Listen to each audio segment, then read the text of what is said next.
The world stood still as whispers of something extraordinary turned into undeniable reality. It started with astronomers noticing unusual activity in the skies, far beyond what anyone had ever seen before. Telescopes trained on distant points, in space captured images that sent chills down spines. Massive shapes, sleek and metallic, moving in perfect formation toward Earth. These weren't asteroids or rogue satellites. They were unmistakably ships. Alien ships. News spread faster than wildfire. Social media platforms lit up with blurry photos and shaky videos taken by amateur stargazers. Governments scrambled to confirm the reports, but there was no denying it anymore. An alien armada had entered Earth's orbit. The looming question wasn't whether they were real. It was what they wanted. Jason Cole sat at his desk in a dimly lit office at NASA headquarters, staring at the live feed from one of their deep space telescopes. His fingers drummed lightly on the edge of his keyboard as he processed the information flooding in.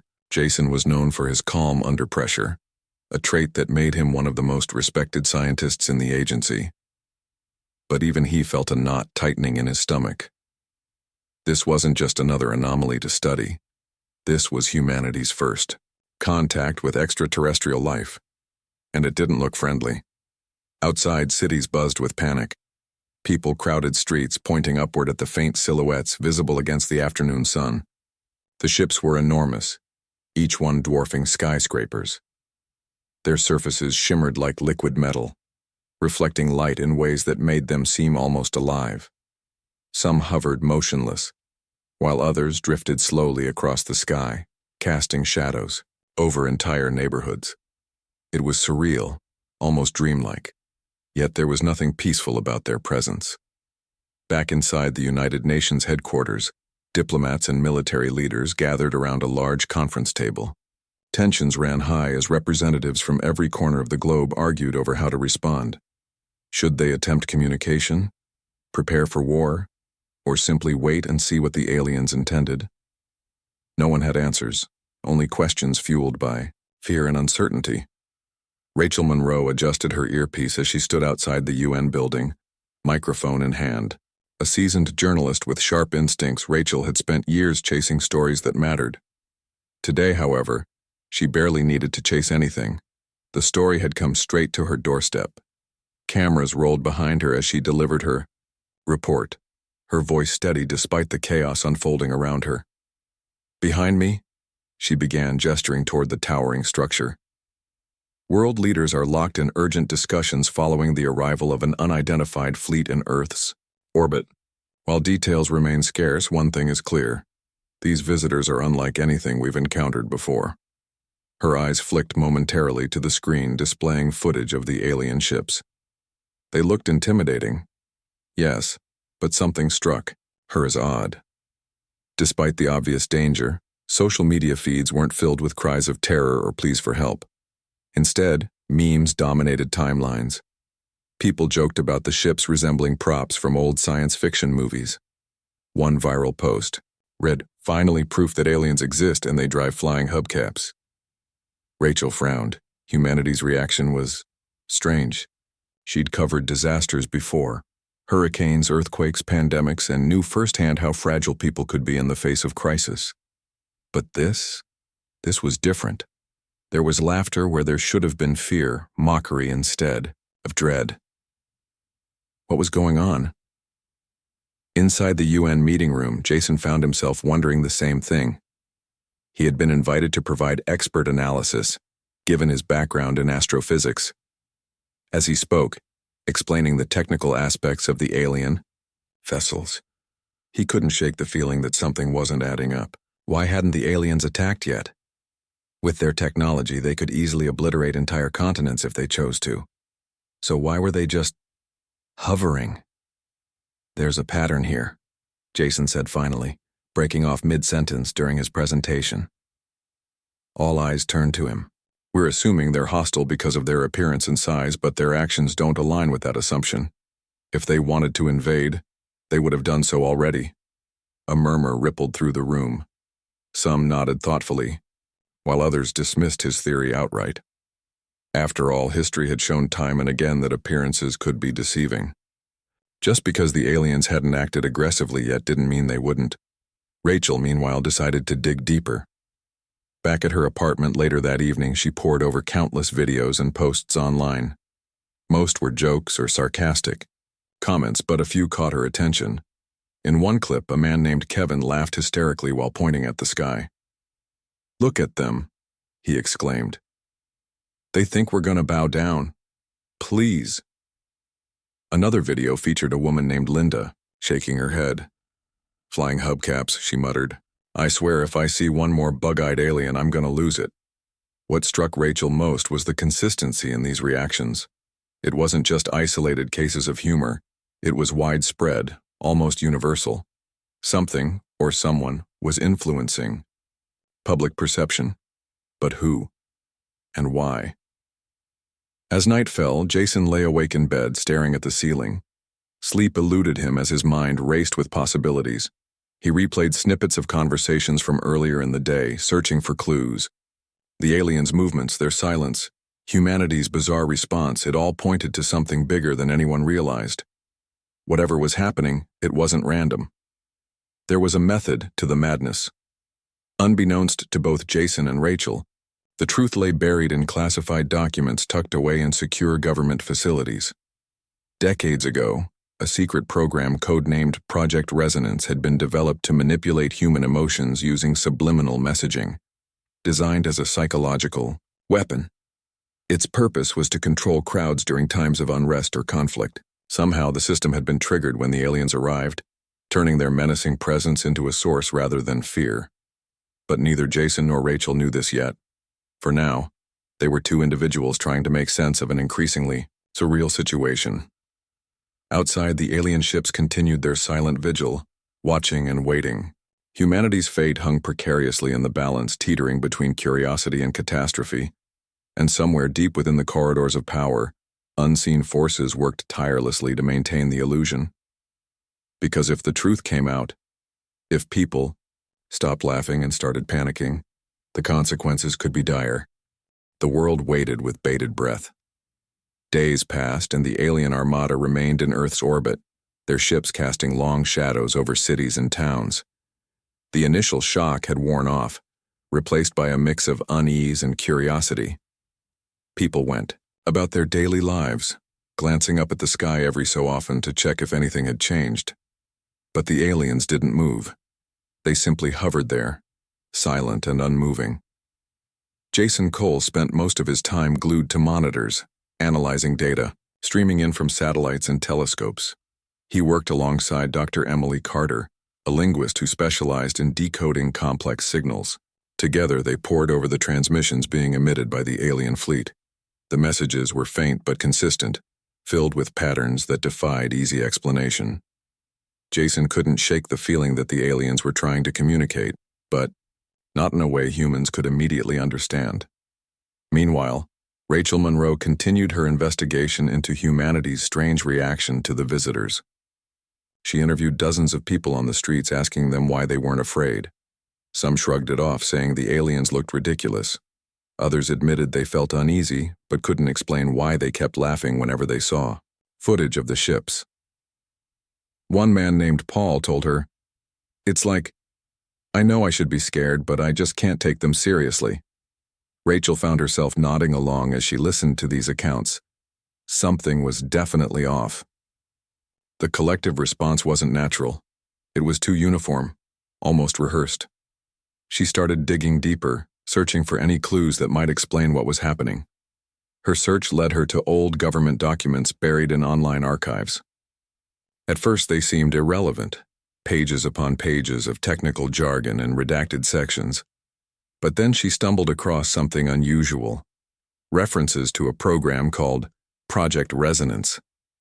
Back at NASA, Jason and Emily made a breakthrough. Buried within the alien transmissions were subtle frequencies that matched those used in psychological experiments. These frequencies were known to influence emotions, sometimes calming people, other times making them more aggressive. It dawned on Jason that the aliens might not just be communicating, they could be manipulating human behavior without realizing. He shared his findings with Emily, who nodded thoughtfully. If they're using these frequencies intentionally, she said, then maybe their goal isn't destruction. Maybe they're testing us. But why would we laugh? Jason asked, rubbing his temples. That doesn't make sense. If they wanted to intimidate us, wouldn't they use fear instead? Emily hesitated before answering. Maybe they did try to instill fear, but something interfered, or... She trailed off, considering another possibility. Or someone is interfering on our side. At that moment, Rachel burst into the room, holding a stack of printed documents. Her face was flushed with excitement, or perhaps anxiety. You need to see this, she said, placing the papers on the table. Jason and Emily exchanged glances before leaning in to examine the files. Rachel pointed to a section detailing Project Resonance. According to the documents, the program had been developed decades ago under the leadership of General Alan Hayes. Its purpose? To manipulate emotions on a global scale using subliminal messaging embedded in radio waves. The project had been shelved after ethical concerns arose, but the technology hadn't disappeared entirely. Someone had reactivated it. Jason's eyes widened as he connected the dots. That's why everyone's laughing, he said slowly. Project Resonance is broadcasting frequencies that counteract whatever the aliens are doing. Instead of feeling fear, we feel amusement. Rachel crossed her arms, looking troubled. So we're not reacting naturally to the aliens. We're being manipulated. By our own government. The weight of the revelation settled heavily on all three of them. Humanity's bravado wasn't real. It was engineered, a product of unseen forces pulling strings behind the scenes. And if those forces faltered, the consequences could be catastrophic. As the days dragged on, the aliens finally broke their silence. A holographic figure appeared on every screen worldwide, startling billions of people out of their routines. The image was larger than life. A towering insectoid creature with a shimmering exoskeleton and glowing multifaceted eyes. Its voice boomed, deep and resonant, speaking perfect English. I am Commander Vrax of the Zorathian Empire, it declared. We have come to claim this planet as our own. Your species is primitive, unworthy of sharing space with beings of our stature. Surrender now, or face annihilation. The message was clear, direct, and terrifying, or at least it should have been. But instead of cowering in fear, humanity erupted in laughter. News anchors struggled to maintain composure during live broadcasts, breaking into giggles as they tried to summarize the alien ultimatum. Politicians stifled chuckles during press conferences, while soldiers stationed near potential landing zones exchanged amused glances. Even Jason, Emily, and Rachel couldn't help but smirk when they heard the translation. The absurdity of the situation was undeniable. Here was this massive, intimidating alien commander, demanding Earth's submission, and no one took him seriously. Commander Vrax grew visibly agitated. His hologram flickered slightly as he processed the reactions pouring in from across the globe. This is not a jest, he barked, his voice rising in pitch. You will comply or you will perish. But the laughter only intensified. Memes mocking the commander spread like wildfire online. One particularly popular post depicted Vrax wearing sunglasses and holding a surfboard, captioned, Alien. Dude thinks he's cool. Another showed him photoshopped onto a poster for an old horror movie, with the tagline, Bug-eyed invaders, coming soon to a theater near you. Rachel shook her head as she scrolled through the memes. This is insane, she muttered. They're treating him like some kind of joke. It's not their fault, Jason reminded her. They don't know they're being influenced. As far as they're concerned, the aliens really do look ridiculous. Emily chimed in, her tone thoughtful. Still, it's fascinating how effective Project Resonance has been. Even knowing the truth, I find myself struggling to take him seriously. Commander Vrax's frustration mounted.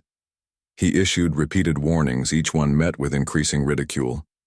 For the first time in recorded history, humanity united, not out of solidarity, but out of shared amusement.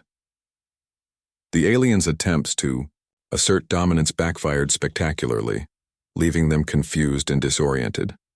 Behind closed doors, however, tensions simmered. Governments scrambled to address the growing public outcry over Project Resonance. Whistleblowers leaked classified information, exposing the extent of the manipulation.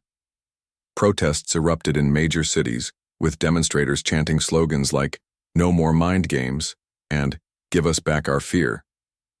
Rachel covered the protests extensively, filing reports that painted a vivid picture of the chaos unfolding beneath the surface. Her articles sparked heated debates about privacy, autonomy, and the ethics of psychological warfare. Critics accused governments of playing God, while supporters argued that Project Resonance had saved countless lives by preventing mass panic. Amidst the turmoil, Jason and Emily focused on finding a solution. They knew the effects of Project Resonance wouldn't last forever. Eventually, the system would fail, or worse, the aliens would adapt. When that happened, humanity would need a plan. "We need to turn their own tactics against them," Jason suggested one evening as he and Emily reviewed data late into the night. "If we can analyze the frequencies they're using, maybe we can disrupt their systems." Emily nodded, her expression grim. "It's risky, but it might be our best shot." As they worked tirelessly to decode the alien signals, Rachel kept watch over the unfolding drama. She couldn't shake the feeling that they were running out of time. The aliens' patience was wearing thin, and sooner or later they would act. Whether humanity was ready or not remained to be seen. Outside, the alien ships loomed ominously in the sky, their presence a constant reminder of the stakes. Beneath their metallic surfaces, untold power waited to be unleashed. Yet, for now, humanity laughed, blind to the danger lurking just beyond the horizon. The days following Commander Vrax's ultimatum felt like a strange mix of calm and chaos. On the surface, life seemed to carry on as usual. People went to work, children played in parks, and cities buzzed with activity. But beneath it all, tensions simmered. The laughter that had once filled social media feeds began to fade as whispers of doubt crept into conversations. What if the aliens weren't bluffing? What if their threats were real? Jason Cole spent long hours in the lab, his focus unwavering. He and Emily Carter worked tirelessly, analyzing every scrap of data they could gather from the alien transmissions. They knew time was running out. If Project Resonance failed, or worse, if the aliens figured out how to counteract its effects, the world would face a crisis unlike anything humanity had ever encountered. Rachel Monroe, meanwhile, found herself torn between her role as a journalist and her growing unease about the situation. Her expose on Project Resonance had sparked outrage across the globe. Protesters took to the streets, demanding answers from their governments. Some accused officials of playing God, while others argued that manipulating emotions was a small price to pay for avoiding panic. Rachel understood both sides of the debate, but she couldn't shake the feeling that something bigger was at play. One evening, as she reviewed footage of recent protests, she noticed something odd. A man standing near the front of a crowd caught her attention. His expression was blank, almost vacant, despite the fiery chants surrounding him. It wasn't just him. Others in the crowd seemed similarly detached. Rachel zoomed in on the video, her heart racing. Could the frequency modulation be affecting people differently now? Was it starting to wear off? She decided to investigate further. Over the next few days, she conducted interviews with protesters, asking them how they truly felt about the alien presence. At first, many repeated the same jokes and sarcastic remarks she'd heard before. But when pressed, some admitted to feeling uneasy. One woman named Susan confessed, "I don't know why, but I keep thinking about those ships up there. They look wrong, like they're watching us." Rachel's suspicions deepened. She reached out to Jason, sharing her findings. Together, they discussed the possibility that the effects of Project Resonance were beginning to weaken. If that was true, humanity's brief reprieve from fear might soon come to an end. Back in the lab, Jason and Emily made a breakthrough. By isolating specific patterns in the alien transmissions, they discovered that the frequencies being broadcast weren't random. They formed a complex code, one designed to interact with human brainwaves. The aliens weren't just trying to intimidate, they were attempting to establish control. It's like they're hacking our minds, Jason said, staring at the screen in disbelief. If we hadn't activated Project Resonance, they might have succeeded. Emily nodded grimly. We got lucky this time. But luck won't save us forever. As they delved deeper into the code, they uncovered another alarming detail. The frequencies weren't static, they were adapting. Slowly but surely, the aliens were learning how to bypass the interference caused by Project Resonance. It was only a matter of time before they regained the upper hand. Jason knew they needed a plan. And fast. We can't rely on Project Resonance indefinitely, he told Emily. We need to figure out a way to use their own technology against them. Emily agreed. If we can amplify the frequencies they're using, maybe we can overload their systems. It's risky, but it might buy us enough time to prepare. Their proposal was ambitious, bordering on reckless. Amplifying the alien frequencies globally would require access to satellite arrays capable of broadcasting powerful signals. Such resources were heavily guarded, controlled by military organizations reluctant to share them with civilians. Convincing the authorities to cooperate wouldn't be easy. Rachel joined forces with Jason and Emily, lending her voice to their cause. Using her platform as a journalist, she published an article detailing the stakes. She didn't hold back, laying out the evidence in clear, simple terms. The aliens are learning, she wrote. Every moment we waste debating ethics is a moment they use to adapt. If we don't act now, we may never get another chance. Her words struck a nerve.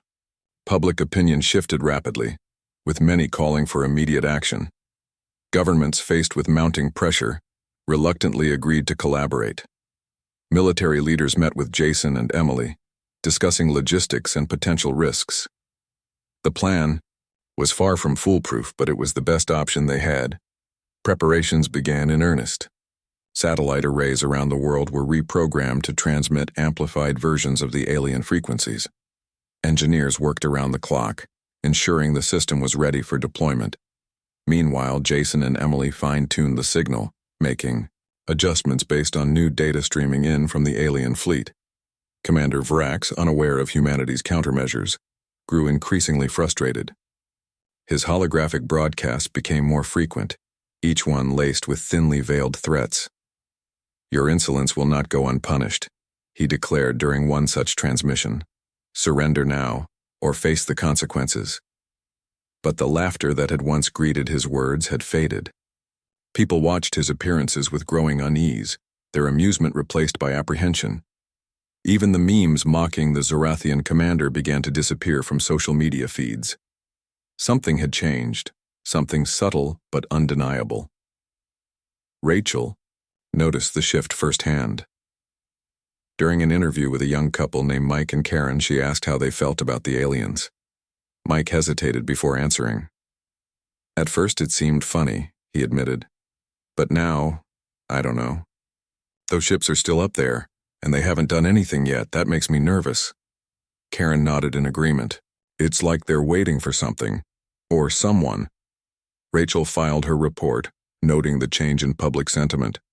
Humanity's bravado was crumbling, replaced by a creeping sense of dread. The question was whether it was too late to turn things around. On the eve of the operation, Jason gathered his team for a final briefing. The room was tense, filled with the weight of what lay ahead. Tomorrow, he said, addressing the group, we'll find out if we've underestimated the aliens or if we've underestimated ourselves. Emily added, whatever happens, we've done everything we can. Let's hope it's enough. Rachel stood quietly in the corner, observing the scene. She wanted to believe they had a chance, but doubt lingered in the back of her mind. The aliens were advanced, far beyond anything humanity could comprehend. What if their technology was too sophisticated to disrupt? What if their patience was a tactic designed to lull Earth into a false sense of security? As the meeting adjourned, Rachel approached Jason. Do you think this will work? She asked softly. He paused, considering her question. Honestly, I don't know, but doing nothing isn't an option. Rachel nodded, forcing a smile. Then let's hope for the best. That night, as the world prepared for what might be its defining moment, The alien armada remained eerily silent. Their ships glinted in the moonlight, casting long shadows over the planet below. Somewhere within their ranks, Commander Vrax watched and waited, his glowing eyes reflecting a mixture of anger and anticipation. Humanity's fate hung in the balance, teetering between hope and despair. For better or worse, the coming dawn would bring answers and perhaps redemption. The day of the operation arrived, and the world braced itself. Early morning sunlight filtered through windows as teams across the globe prepared for what could be humanity's last stand. Jason Cole stood in a dimly lit control room, surrounded by engineers and technicians who worked with quiet determination. Monitors displayed rows of numbers, graphs, and live feeds from satellites positioned strategically around Earth. The air was thick with tension, each person aware of the stakes. Emily. Carter sat beside Jason, her eyes glued to the main screen. She adjusted settings on her laptop, fine-tuning the frequency modulation one final time. Her hands moved steadily despite the weight of responsibility pressing down on her shoulders. "We've done everything we can," she said softly, more to herself than anyone else. "Now it's up to the system." Rachel Monroe watched from a corner of the room, her camera rolling as she documented the scene. This wasn't just another story, it was history in the making. She felt a strange mix of awe and fear as she observed the team's focus. These were ordinary people stepping into extraordinary roles, united by a shared purpose. Yet, beneath their calm exteriors, Rachel sensed the same unease that gripped her own heart. Outside, the alien ships loomed larger than ever against the blue sky. Their metallic surfaces shimmered ominously, reflecting sunlight in ways that made them seem almost alive. People gathered in parks, streets, and rooftops staring upward in silence. The laughter that had once filled social media feeds was gone now, replaced by a collective breath-holding. Everyone knew something big was about to happen. At precisely 8 a.m., Jason gave the signal. "Initiate broadcast," he instructed, his voice steady but tinged with urgency. Technicians tapped commands into their keyboards, activating satellite arrays stationed around the globe. Within moments, powerful signals began pulsing outward, carrying amplified versions of the alien frequencies back toward the fleet. For several tense minutes, nothing seemed to change. The ships remained motionless, their presence as imposing as before. Doubts crept into the minds of those watching. Had the plan failed? Was humanity truly powerless against such advanced technology? Then, something shifted. One of the smaller vessels at the edge of the formation faltered mid-hover, its sleek surface flickering like a dying light bulb. A collective gasp rippled through the crowd below as the ship descended slowly, then plummeted toward Earth. It disintegrated upon entering the atmosphere, leaving behind only a faint trail of smoke. "It's working!" someone shouted in the control room. Cheers erupted among the team, but Jason silenced them quickly. "Stay focused," he reminded them. "This isn't over yet." One by one, other ships began to waver. Shields flickered, engines sputtered, and entire sections of the Armada drifted aimlessly. The once imposing fleet looked less like an invincible force and more like a collection of malfunctioning machines. Panic spread among the Zorathians, or at least that's what it seemed like from Earth's perspective. Commander Vrax appeared again, his holographic form crackling with static. His glowing eyes burned with fury as he addressed the planet below. "You dare defy us?" he roared, his voice distorted by interference. "Your insolence will not go unpunished." But his words lacked their earlier authority. The transmission broke repeatedly, drowning out his threats with bursts of noise. For the first time since their arrival, the aliens seemed vulnerable, and humanity seized the moment. Military forces mobilized quickly, deploying cutting-edge weapons designed specifically for this scenario. Jets soared into the sky, targeting disabled ships with precision strikes. Explosions lit up the horizon as missiles connected with their marks, sending fragments of alien technology raining down harmlessly over uninhabited areas. Soldiers cheered from the ground, emboldened by the sudden turn of events. In the control room, Jason and Emily monitored the situation closely, They adjusted the frequency modulation in real time, ensuring the broadcast remained effective. Sweat dripped down Jason's forehead as he worked tirelessly, refusing to let exhaustion slow him down. Emily chimed in occasionally, offering suggestions based on new data streaming in. Together, they formed a seamless partnership, driven by a shared goal: survival.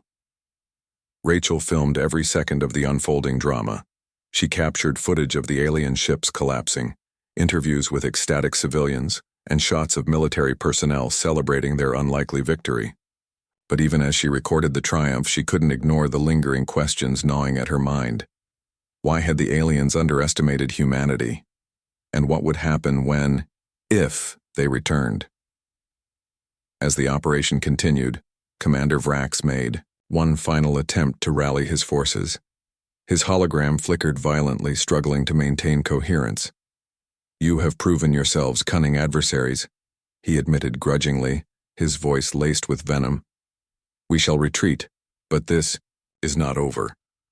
With that, the remaining ships turned away from Earth, accelerating rapidly until they vanished beyond the atmosphere. Silence fell over the planet as people processed what had just happened. Cheers erupted in cities worldwide, fireworks exploded in celebration, and strangers embraced in the streets. Humanity had won, or so it seemed. Back in the control room, the mood was subdued. Jason leaned back in his chair, exhaling deeply. Exhaustion washed over him, but relief hadn't fully set in yet. "We did it," he murmured, glancing at Emily. "But at what cost?" Emily nodded thoughtfully. "And for how long?" He said they'd be back. Rachel approached them, lowering her camera. "Do you think we're ready if they return?" she asked quietly. Neither Jason nor Emily answered immediately. They exchanged a look, silently acknowledging the truth. Humanity had survived this encounter, but the war was far from over. The aliens' departure wasn't a sign of defeat. It was a tactical retreat. Somewhere out there, beyond the stars, they were regrouping, analyzing their failure and planning their next move. Over the following days, life on Earth gradually returned to normal, or as close to normal as possible after such an event. Governments issued statements praising the teamwork that led to victory, while scientists studied remnants of alien technology recovered from disabled ships. Journalists scrambled to document every detail of the encounter, turning it into headlines that dominated news cycles for weeks. Rachel published her exposé on the operation, detailing both the heroics and the ethical dilemmas surrounding Project Resonance. Her article sparked renewed debates about transparency, accountability, and the morality of using psychological manipulation, even in defense of the planet. Some praised her for uncovering the truth, while others accused her of undermining national security. Either way, her work ensured the conversation wouldn't fade anytime soon. Jason and Emily dedicated themselves to studying the alien tech, hoping to unlock secrets that could prepare humanity for future conflicts. They collaborated closely, sharing insights and theories late into the night.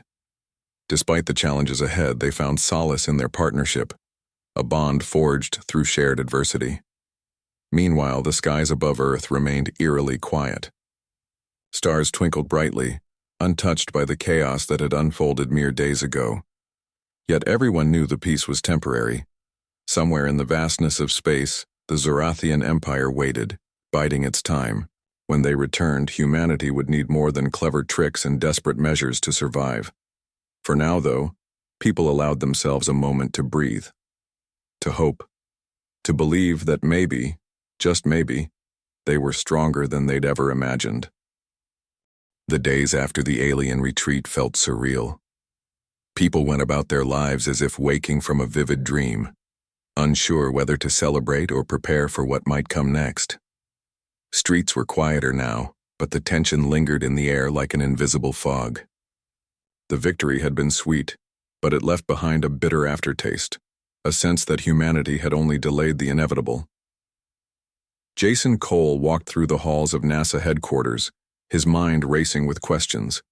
He couldn't shake the feeling that they'd gotten lucky. Too lucky.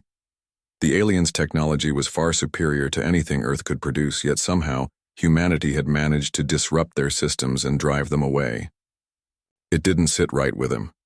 Was it truly human ingenuity that saved the day, or had the aliens let them win? Emily Carter shared his unease. Together, they spent hours poring over data collected during the operation. Alien transmissions, fragments of disabled ships, and even recordings of Commander Vrax's final message provided clues, but none offered definitive answers. Emily traced patterns in the code embedded within the alien signals, searching for weaknesses or hidden messages. "They're smart," she said one evening, rubbing her temples. "Smarter than we realized. Their retreat wasn't random. It was calculated." Jason nodded slowly. "You think they wanted us to believe we won?" "It's possible," Emily replied. "If they wanted to destroy us, they could have done it easily. Instead, they left. Why? Maybe they're testing us, or maybe they're planning something bigger." Her words sent a chill down Jason's spine. If the aliens were still out there, plotting their next move, humanity needed to be ready. But how do you prepare for an enemy you barely understand? Rachel Monroe wrestled with similar thoughts as she wrote follow-up articles on the aftermath of the encounter. Public opinion remained divided. Some celebrated the victory as proof of humanity's resilience, while others viewed it as a fluke, a stroke of good fortune that wouldn't repeat itself. Rachel interviewed scientists, politicians, and ordinary citizens trying to piece together a clearer picture of where Earth stood. One conversation stuck with her more than the others. She met a retired soldier named Frank who lived alone in a small apartment cluttered with books and old newspapers. His eyes sparkled with wisdom as he spoke. "War isn't just about weapons," he told her. "It's about understanding your enemy. Right now, we don't know why they came or what they want, and until we do, we're just swinging blind." Frank's words resonated deeply with Rachel.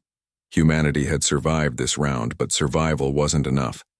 They needed answers, and fast. As weeks turned into months, governments worldwide poured resources into studying the recovered alien technology. Laboratories buzzed with activity as teams worked around the clock to unlock its secrets. Jason and Emily became key figures in these efforts, collaborating with experts from every field imaginable. Slowly but surely, they began to uncover fascinating insights. The alien ships, for instance, relied on energy sources unlike anything humans had ever seen. Their engines operated on principles that defied conventional physics, harnessing quantum fluctuations to achieve speeds beyond comprehension.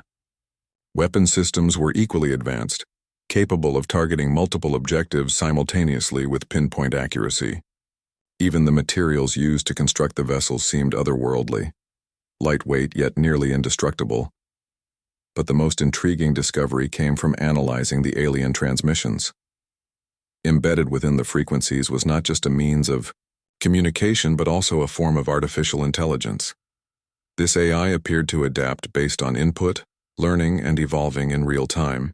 It explained why the aliens had been able to counteract Project Resonance so quickly, and why amplifying those frequencies had temporarily overwhelmed them.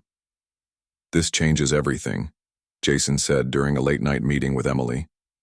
"If their ships are controlled by AI, then disabling it could cripple their entire fleet." "But how?" Emily asked. "We barely scratched the surface last time. What if they've already upgraded their systems?" Jason hesitated before answering. "Then we'll need to stay ahead of them. Keep analyzing, keep experimenting. We can't afford to fall behind." Meanwhile, Rachel continued documenting the unfolding story. Her exposés shed light on both the scientific breakthroughs and the ethical dilemmas surrounding humanity's response to the alien threat. She highlighted the ongoing debate over Project Resonance, which had sparked protests demanding greater transparency from governments. Critics argued that manipulating emotions, even in self-defense, set a dangerous precedent, while supporters insisted it was necessary for survival. One article titled "Who Controls Fear?" struck a nerve.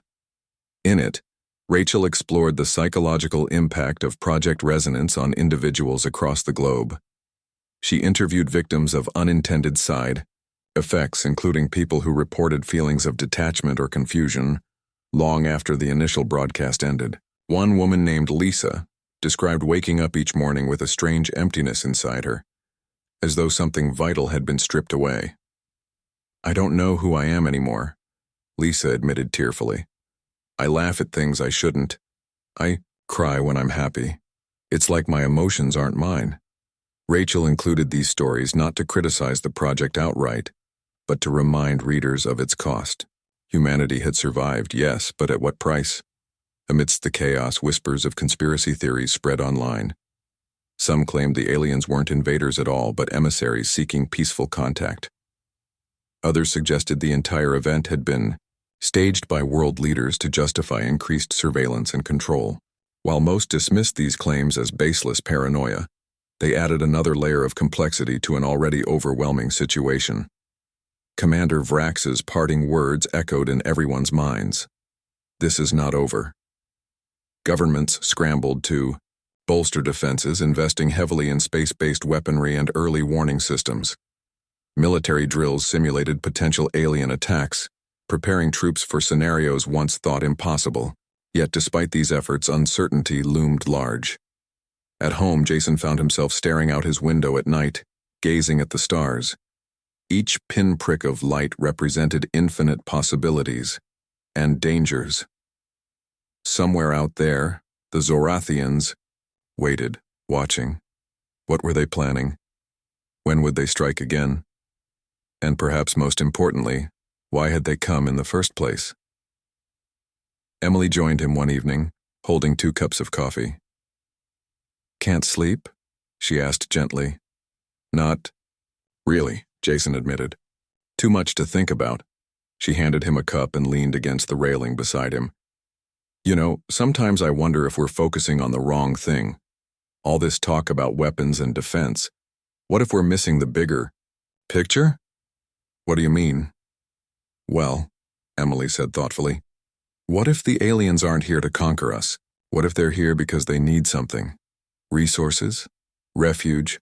Something else entirely?" Jason frowned.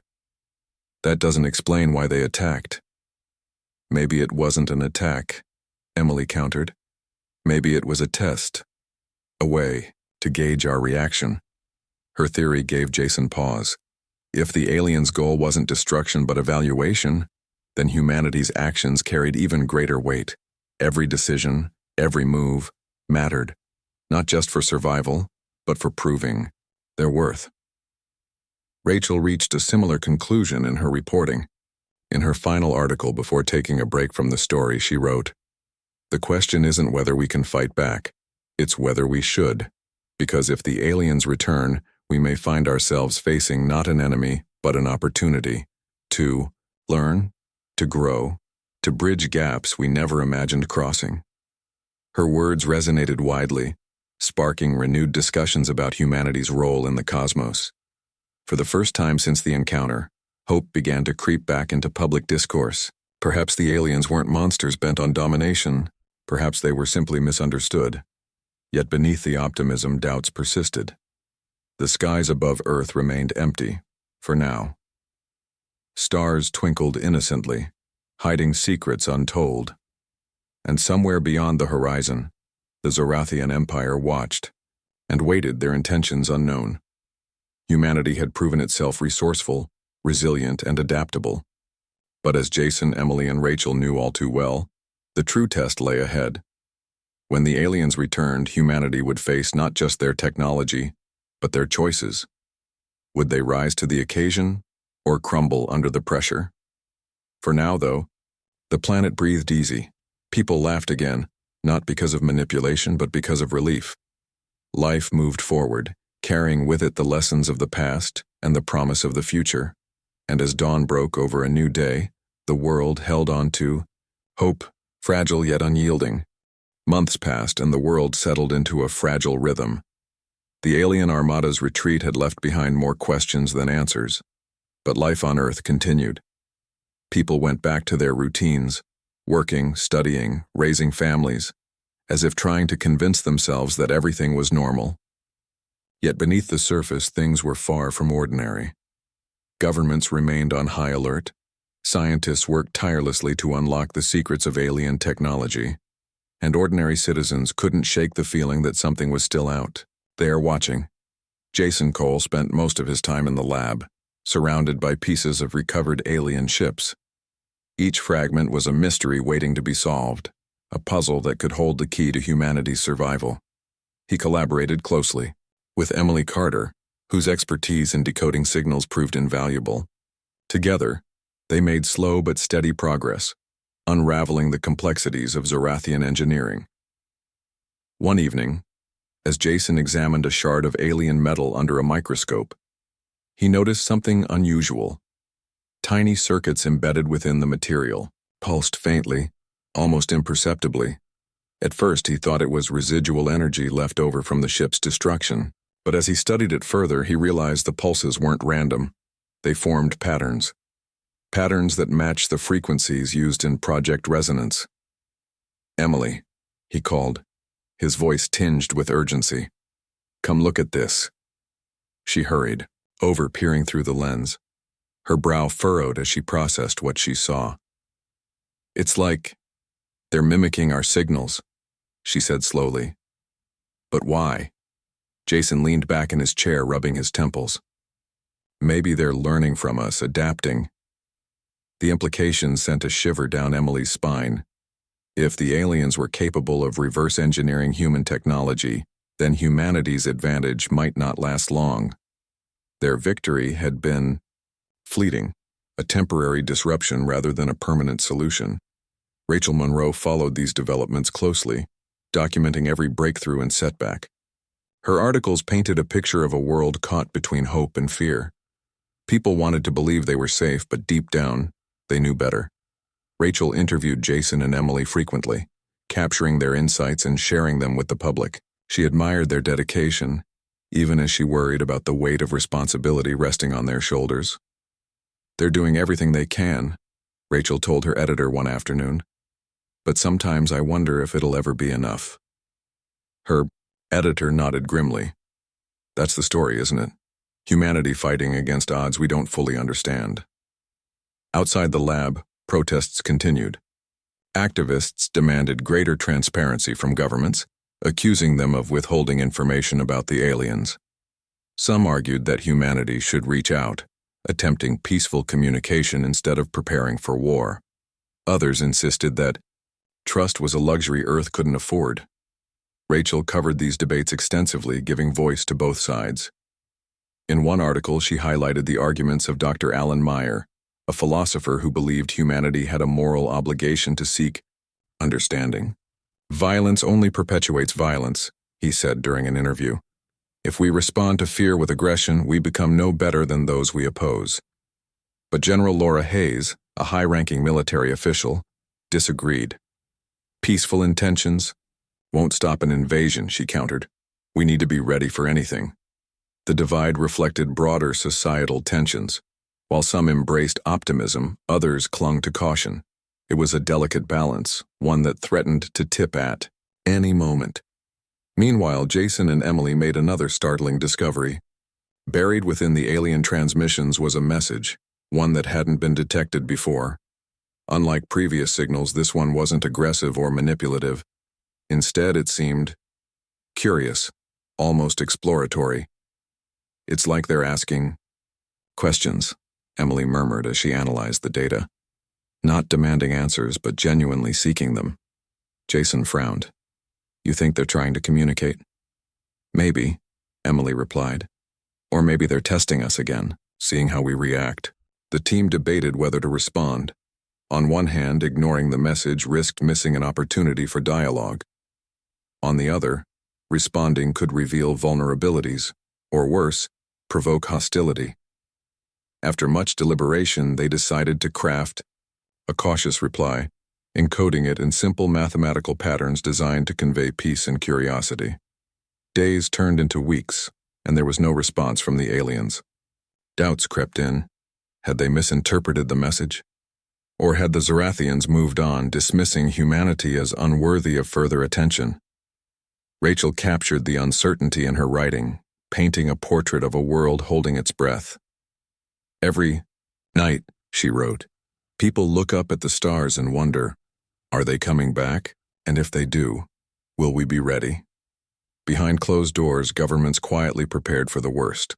Space-based defense systems were upgraded, missile silos stocked, and emergency protocols refined. Military leaders conducted drills simulating large-scale alien invasions, ensuring troops were ready for whatever might come next. Yet, amidst the preparations, moments of hope emerged.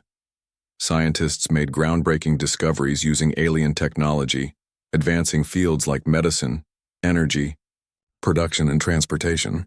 Innovations once thought impossible became reality, offering glimpses of a brighter future. Jason and Emily found solace in their work, knowing they were contributing to humanity's resilience. Late nights in the lab became less about fear and more about possibility. "We've already proven we can adapt," Jason said one evening as they reviewed new data. "If we keep learning, keep growing, maybe we'll have a chance." Emily smiled faintly. "And maybe they'll see that too." Rachel documented these advancements, highlighting stories of collaboration and ingenuity. In one piece, she profiled a young engineer named Mark, who had developed a prototype engine inspired by alien designs. "It's not just about surviving," Mark told her. "It's about thriving, about showing them and ourselves that we're worth something." His words resonated deeply with readers. For all the fear and uncertainty, humanity refused to give up. People rallied around shared goals, working together in ways they never had before. Communities came together, supporting one another through hardship and celebrating small victories along the way. As months stretched into a year, the skies above Earth remained quiet. Stars twinkled innocently, untouched by the chaos below. Yet, everyone knew the silence wouldn't last forever. Somewhere beyond the horizon, the Zorathian Empire waited, biding its time. Commander Vrax's final warning echoed in the minds of those who remembered. This is not over. Whether it was a threat or a promise remained unclear. What mattered was how humanity chose to face the unknown. Jason, Emily, and Rachel each played their part in shaping the future. Jason and Emily pushed the boundaries of science, unlocking secrets that could protect Earth or transform it. Rachel gave voice to the struggles and triumphs of ordinary people, reminding the world of its strength and fragility. In the end, it wasn't weapons or technology that defined humanity. It was spirit, the determination to endure, to learn, to grow, to laugh in the face of fear and stand tall when the odds seemed insurmountable. That spirit carried humanity through the darkest days and into the light of possibility. And so, as dawn broke over a new day, the world held on to hope. Not because they were certain of what lay ahead, but because they refused to let go. Whatever challenges awaited, whether from the stars or within themselves, they would face them together. For now, the planet breathed easy. Life moved forward, carrying with it the lessons of the past and the promise of the future. And as people gazed upward, they did so not with dread, but with resolve, ready to meet whatever came next. Not with fear, but with courage.